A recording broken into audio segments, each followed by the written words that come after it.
எப்படி இருக்கீங்க? நம்ம ஒரு ஷோகேஸ் பொம்மை மாதிரி ஒரு 3 ஐடியா பார்க்க போகிறோம்.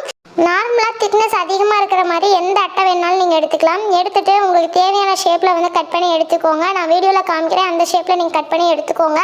வீடியோவில் காமிக்கிற மாதிரியே எல்லா பீஸும் நமக்கு தேவைப்படும், அந்த மாதிரி எடுத்துக்கோங்க. மேலே வைக்கக்கூடிய ஃபேஸ் ஃபஸ்ட்டு கட் பண்ணி எடுத்துகிட்டு அதுக்கு பிளாக் கலர் பண்ணி எடுத்துக்க போகிறேன். அதுக்கப்புறம் மேலே தலைப்பாக மாதிரி நான் ரெடி பண்ணியிருக்கேன். அப்புறம் உடம்பு, கீழே வைக்கக்கூடிய கால், அந்த மாதிரி ரெடி பண்ணி எடுத்துகிட்டு கைக்கு கலர் பேப்பரை சுற்றி வச்சுருக்கேன். அதை இந்த மாதிரி ஒட்டி விட்டுக்கோங்க. நான் ஒன்றில் புல்லாங்குழல் வச்சுக்கிறேன், இன்னொன்றில் கொட்டு வச்சுக்கிறேன், இன்னொன்று மத்தளம் வச்சுக்கிறேன். உங்களுக்கு என்ன வேணுமோ அந்த மாதிரி நீங்கள் வச்சு எடுத்துக்கலாம். அதுக்கப்புறம் ஒரு இதில் நிற்க வச்சுட்டோன்னா சூப்பரான ஷோகேஸ் பொம்மை ரெடி ஆகிடும். ரொம்பவே ஈஸி தான், கண்டிப்பாக ட்ரை பண்ணி பாருங்கள். இதுக்கு ஃபேஸ் கொடுத்த இன்னுமே அழகாக இருந்துச்சு. நம்ம சேனலை ஃபஸ்ட் டைம் பார்க்குறீங்கன்னா மறக்காமல் நம்ம சேனலை சப்ஸ்கிரைப் பண்ணி வச்சுக்கோங்க. அவ்வளோதான். தேங்க்யூ ஃபார் வாட்சிங். பாய் பாய்.